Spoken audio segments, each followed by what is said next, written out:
আজকে আপনার দরবারে বিদেশ থেকে মেহমান আসবে, তার মানে বিভিন্ন দেশের নেতা, বিভিন্ন দেশের বাদশাহ আপনার সঙ্গে সাক্ষাৎ করতে আসবে। তা এক বৈঠকে আপনারা খানা খাইবেন। আর আমাদের মুসলমানদের মধ্যে নিয়ম আছে যে আমরা যে খানা খাই, দস্তরখানায় যদি কোনো খাদ্য পড়ে যায় তো আমরা সেটা উঠিয়ে খাই না ভাই? এ কথা বলেন, উঠিয়ে খাই। এ উঠিয়ে খাওয়া সুন্নত। দস্তরখানায় যে খাদ্য পড়ে যায় উঠিয়ে খাওয়া কি? আপনারা কথা বলেন না কেন? ভালো লাগছে না? তাহলে বন্ধ করে দেবো। তুলে খাওয়া কি সুন্নত। তো হযরত ওমরকে খাদিম বলছেন যে হুজুর, আজকে আপনার দরবারে যে সমস্ত বিশ্ব নেতারা আসবেন, আজকের দিনে আপনি ওই পড়ে যাওয়া খাদ্যটাকে তুলে খাবেন না।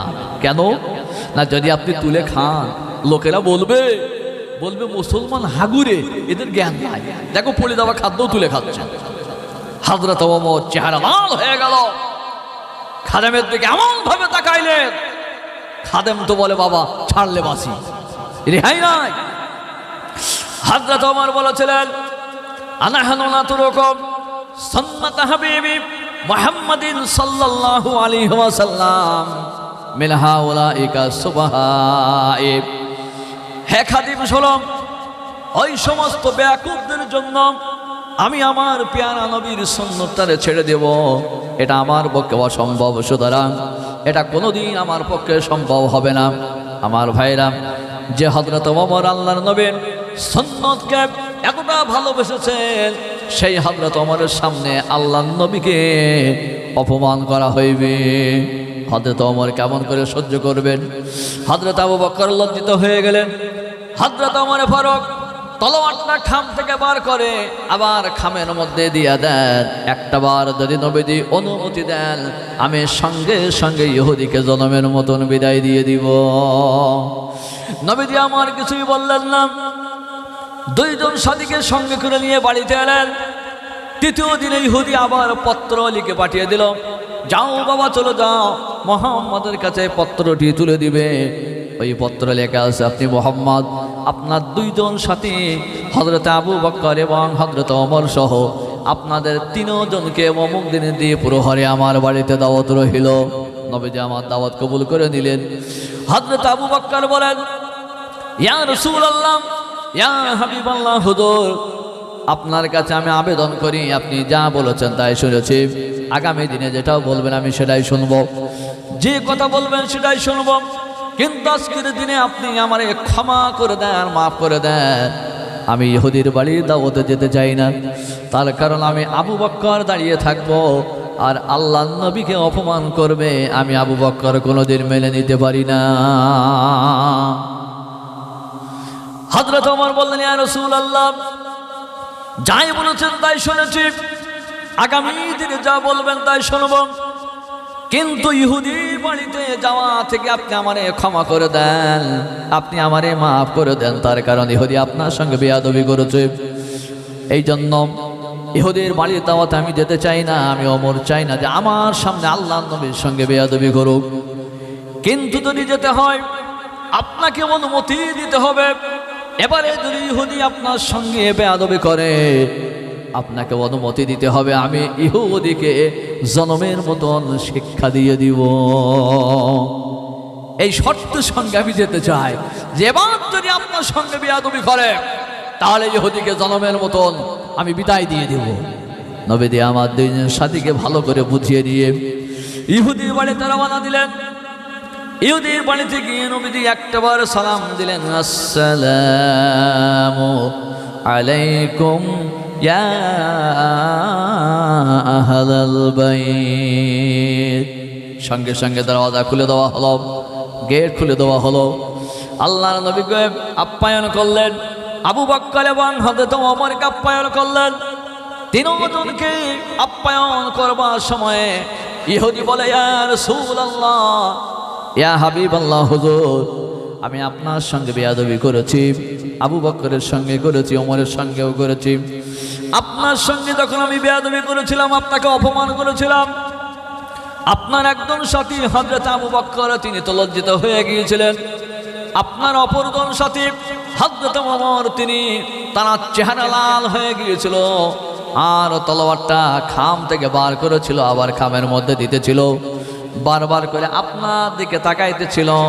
আপনি যদি অনুমতি দিতেন অবশ্যই অবশ্যই আমি ইহুদি হযরতে ওমর আমাকে জনমের মতন বিদায় দিয়ে দিত।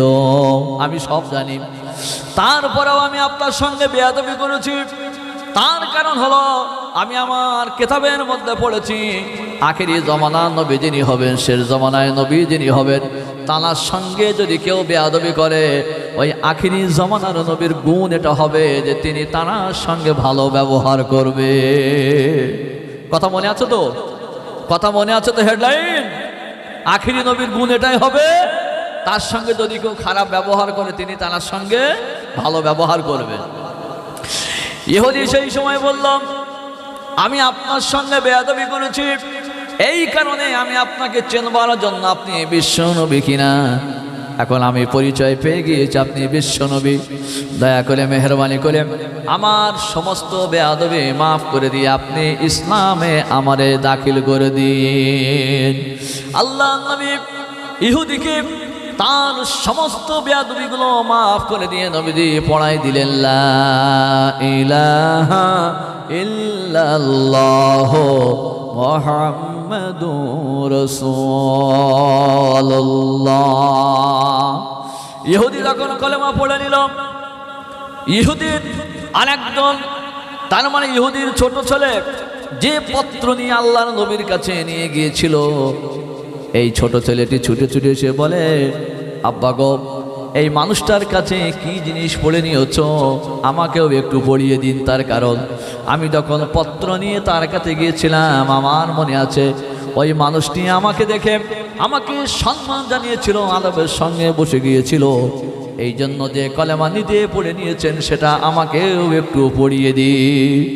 আল্লাহর নবী আমার বাপ বেটা দুইজনকেই পড়িয়ে দিলেন লা ইলাহা ইল্লাল্লাহ মুহাম্মাদুর রাসূলুল্লাহ। পড়েন সবাই লা ইলাহা ইল্লাল্লাহ সুবহানাল্লাহ আলহামদুলিল্লাহ লা ইলাহা ইল্লাল্লাহ সুবহানাল্লাহ আলহামদুলিল্লাহ লা ইলাহা ইল্লাল্লাহ লা ইলাহা ইল্লাল্লাহ মুহাম্মাদুর রাসূলুল্লাহ।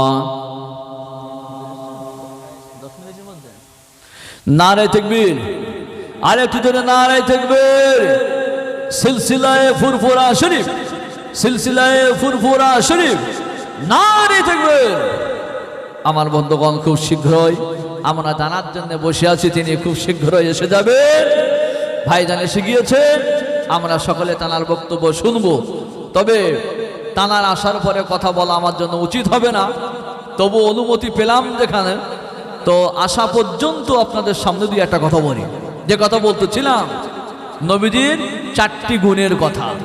তৃতীয় নম্বর কি বলবো বলেছিলাম, মনে আছে? আছে মনে? নবীজির চরিত্র। সুবহানাল্লাহ, কমসে কম একটি যুবক তো মনে রেখেছে। নবীজির চরিত্র সম্পর্কে তানার চরিত্র নিয়ে কি আলোচনা করব? জানার চরিত্রের ব্যাপারে কোরআনে আল্লাহ স্যাম্পল লাগাই দিলেন। কি আছে না কোরআনে? আল্লাহ পাক কোরআনে বলেন ওয়া ইন্নাকা লাআলা খুলুকিল আযীম। জোরে বলুন সুবহানাল্লাহ। জানার চরিত্রের ব্যাপারে কোরআনে কারিমার মধ্যে আল্লাহ রাব্বুল আলামিন স্যাম্পল লাগাই দেন, তানার চরিত্র নিয়ে কি আলোচনা করব। আমার ভাইয়েরা, এই পৃথিবীতে কোনো মানুষের চরিত্র, কার চরিত্র কেমন কে বলতে পারে? আমি মমিন কথা বলছি, আমার চরিত্র কেমন আপনারা বলতে পারবেন না। আপনারা বসে আছেন, আপনাদের চরিত্র কেমন আমি বলতে পারবো না। তবে এই দুনিয়াতে যদি কোনো মানুষ চরিত্র সম্পর্কে বেশি কথা বলতে পারে তাহলে একমাত্র তার বিবি ছাড়া আর বেশি রিপোর্ট কেউ দিতে পারবে না, তাই না? আমার চরিত্রটা কেমন একমাত্র সবচাইতে বেশি সংবাদ যে দিতে পারবে সে হচ্ছে আমার বিবি। ঠিক কিনা? নবীদের বিবিদের কাছ থেকে আল্লাহ নবীর চরিত্র সম্পর্কে যদি জিজ্ঞাসা করা হতো নবীদের বিবিরা বলতেন নবীদের চরিত্র হলো কোরআনুল কারীম। জোরে বলুন সুবহানাল্লাহ, আর একটু জোরে বলুন সুবহানাল্লাহ। এই জন্য নবীদের চরিত্রের মধ্যে কোনো কলঙ্কের দাগ নাই। চতুর্থ নম্বর, নবীদের মুজিজা। তানার মুজিজার কথা কয়টা বলবো? নবীদের মুজিজা তো বলে কখনো শেষ করা যায়? নবী আমার সাহাবী হযরতে জাবির রাদিয়াল্লাহু তাআলা আনহু নবীদের কাছে আসলেন, ইয়া রাসূলুল্লাহ, আমার বাপ তো দুনিয়া থেকে চলে গেলেন, শহীদ হয়ে গেলেন, বাপ অনেক ঋণ রেখে গেছে, এখন পাওনাদার যারা তারা তো নিতে আসছে, এসে তাকেদা করে পয়সা চায়, তাদের পাওনাগুলো আমি দেবো কেমনে? নবীজি বললেন, জাবির, তোমার আব্বা দুনিয়া থেকে শহীদ হয়ে গেছে, তোমার জন্য কি রেখে গেছে?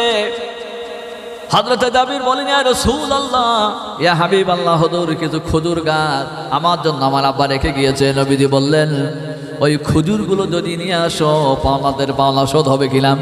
হযরত জাবির বলেন, ইয়া রাসূলুল্লাহ, খেজুরগুলো যদি পেড়ে নিয়ে আসা হয় আর পাওনাদারদের যদি সংবাদ দেওয়া হয়, পাওনাদারদের মোটেই দেওয়া সম্ভব নয়। তার মানে 10 জন যদি পাওনাদার হয়, একজনকে দেওয়া অসম্ভব, এত কম খেজুর।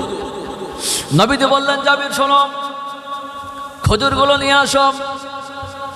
কিতাবের মধ্যে লেখা আছে খেজুরগুলো নিয়ে আসা হলো। হযরত জাবির বলেন, আমি তো অবাক হয়ে গেলাম। নবীজি যখন আনতে বললেন, আমি নিয়ে আসলাম, খেজুরগুলো নিয়ে আসা হলো। তারপরে আল্লাহ নবী আমার ওই খেজুরের ঢিবির চতুর্দিকটানে একটা বার ঘুরলেন। তারপরে আল্লাহ নবী বললেন, জাবির গো, সমস্ত পাওনাদারদেরকে একবারে ডাকো। হযরত জাবির বলেন, আমি আরো আশ্চর্য হইলাম, এই অল্প খেজুর, তারপরে সমস্ত পাওনাদারদেরকে ডাকার কথা নবীজি কেন বললেন? এটা তো তাদের মধ্যে দেওয়া সম্ভব হইবে না। কিন্তু নবীজি যখন অনুমতি দিলেন, আমি সমস্ত পাওনাদারদেরকে ডাকলাম। সমস্ত পাওনাদারদেরকে ডাকার পরে আল্লাহর নবী আমার খেজুরের ঢিবির চতুর্দিকে একবার ঘুরলেন, আর তারপরে নবীজির বরকতময় হাত খেজুরের ঢিবির উপরে একটু ছুঁয়ে দিলেন। তারপরে নবীজি বললেন, জাবির গো, এক এক পাওনাদারদেরকে ডাকো আর তাদের পাওনা অনুযায়ী খেজুর দিতে শুরু করো। হযরত জাবির বললেন, আমি অবাক হয়ে গেলাম, এই খেজুর পাওনাদারদের মধ্যে কেমনে দেওয়া সম্ভব? কিন্তু নবীজি যখন অনুমতি দিলেন, আমি কথা না বলে দেওয়া শুরু করলাম। এক একটা পাওনাদারকে ডাকলাম, এক এক করে সমস্ত পাওনাদারদের পাওনা আমি পরিশোধ করে দিলাম। অবশেষে দেখতে পাইলাম যতটা খেজুর নিয়ে বসেছিলাম এখনো পর্যন্ত ততটা খেজুর আছে। আরে জোরে বলুন, আরে একটু জোরে। এ হচ্ছে রাসূলের মুজিজা। কয়টা কথা বলবো আমার ভাইয়েরা? কোরআনে কারিমের মধ্যে আল্লাহ পাক বলেন, সুবহানাল্লাযী আসরা বিআবদিহি লাইলাম মিনাল মাসজিদিল হারামি ইলাল মাসজিদিল আকসা। তানার জাত পবিত্র, যিনি তানার বান্দাকে রাতের অন্ধকারে বাইতুল হারাম থেকে নিয়ে বাইতুল মুকদ্দাসে নিয়ে গিয়েছিলেন। আমার ভাইয়েরা, কোরআনে কারিমের মধ্যে আয়াত আছে 15 পারার ভিতরে আল্লাহ রাব্বুল আলামিন এই আয়াতে কারিমা নাযিল করলেন, সুবহানাল্লাযী আসরা বিআবদিহি লাইলাম মিনাল মাসজিদিল হারামি ইলাল মাসজিদিল আকসা। রাতের অন্ধকারে আল্লাহ পাক তিনি তার নবীকে বাইতুল হারাম থেকে নিয়ে বাইতুল মুকদ্দাসে নিয়ে গিয়েছিলেন। তারপরে বাইতুল মুকদ্দাস থেকে নবীজি 7ম আসমান পাড়ি দিয়ে সিদরাতুল মুনতাহায় গেলেন। সিদরাতুল মুনতাহায় গিয়ে হযরত জিবরিল আমিন বলছেন, ইয়া রাসূলুল্লাহ, আর আমার পক্ষে সম্ভব নয়, এইখান থেকে যদি একটা কদম এগিয়ে যায় তা আল্লাহর নূরের তাজাল্লিতে পুড়ে আমি শেষ হয়ে যাব। এই জন্য আমি বিদায় নিলাম, আপনি এইখানে অপেক্ষা করুন, আল্লাহ পাকের কুদরতি ব্যবস্থা হবে তানার কাছে আপনাকে নিয়ে যাইবার জন্য। সুবহানাল্লাহ বলেন। নবীজি একাকী হয়ে গেলেন। হযরত জিবরিল আমিন যখন চলে এলেন, কিতাবের মধ্যে লেখা আছে নবীজি সেই সময় যেন একটু ভয় ভয় অনুভব করছেন। তার কারণ সিদরাতুল মুনতাহা 7ম আসমানের উপরে, সঙ্গে জিবরিল আমিন ছিল, সেও তো বিদায় নিল। এখন কেমনে আমি এই জায়গায় থাকবো? নবীজি ওই সময়ে চিন্তা করলেন, কি করব? আল্লাহ নবীর মনে সাহস দেবার জন্য নবীজি ওই সময়ে লক্ষ্য করে দেখেন আমার চতুর্দিকে